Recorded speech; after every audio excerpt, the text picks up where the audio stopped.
I invited a friend over to my studio for an ink play date, and as I was taking out ink after ink after ink, I realized I got a lot of inks. So I decided it was time to get them all down on one piece of paper. But where to start? How about here? 5 years and 2 studios ago, the very first ink I made was with arbutus bark. This gorgeous, rich brown color was like a miracle to me. I spent hours and hours playing with it. It was a free art supply made from one of my favorite trees. I mean, what's not to love? Thank you, arbutus.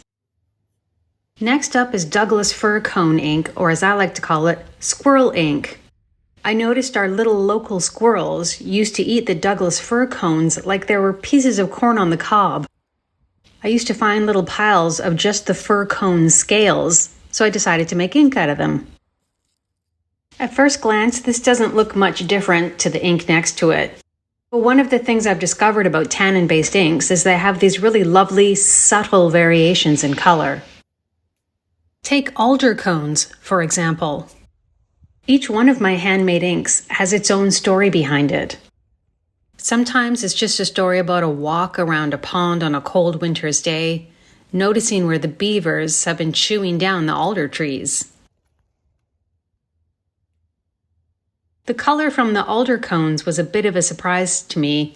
It's a very yellowish brown hue. Next up, I tried making ink out of cedar cones. I had hoped it would be dramatically red, considering it's called Western red cedar, but the cones gave me a fairly middling reddish brown. Which brings us to hemlock cones. I didn't even know we had hemlock trees here until one fell across our driveway. After my husband bucked up the tree, I took a closer look at the branches and found it was covered in these little tiny cones.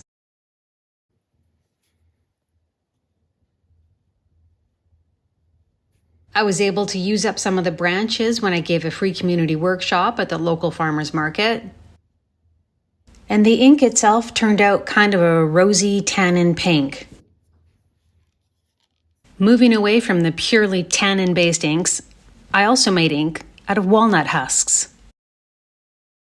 Walnut husks don't just have tannin, they have a compound called juglone, unique to walnuts, and most concentrated in the husks.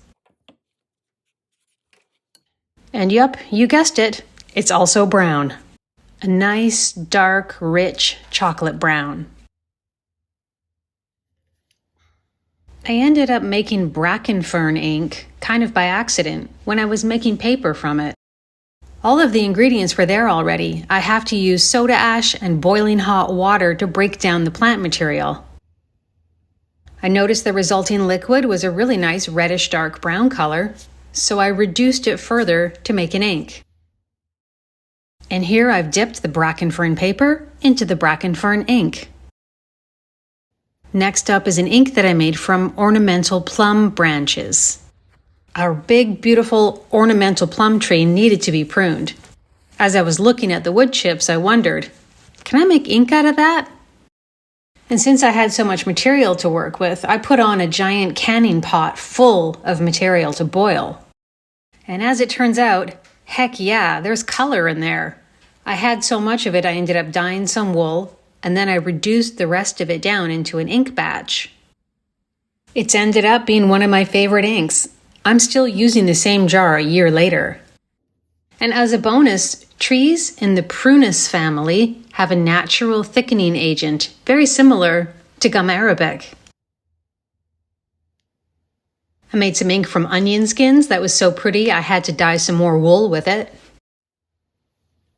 The onion skin ink started off a really pretty golden yellow, but over time it's turned kind of pink. Next up is an ink I made from a flower called Black Knight Scabiosa. It's a flower often used in natural dye pots, and I had a lot of fun just playing with the raw flowers before I even got to making the ink. I even dyed some paper fibers before I reduced the ink down to its final form. Color from flowers is often sensitive to pH balance. Here on the page, the final ink ended up green. I'm very lucky to have a friend who does indigo dyeing workshops, and sometimes I get the leftover dye bath. It can be very exciting when you've been working with nothing but shades of brown to have a beautiful bright blast of blue. The last ink I'm going to talk about in this video is my oak gall ink. Using oak galls to make ink is an ancient recipe that stretches back to the very beginnings of writing on paper. I truly feel like an alchemist when I drop in the iron mixture into the oak gall tannin, and it turns black. This beautiful, indelible, ancient black ink felt like it belonged at the end of the piece of paper. So I've left a couple of squares open for future ink adventures.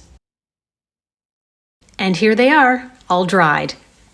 It's amazing to me to see the subtle differences in those brown tannin inks in the top row.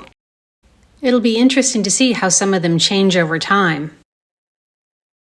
Here's how they look in a warm light. And here they are in a cooler light. Go have some inky adventures of your own and let me know if you come across something really fun. I still have 2 empty squares to fill.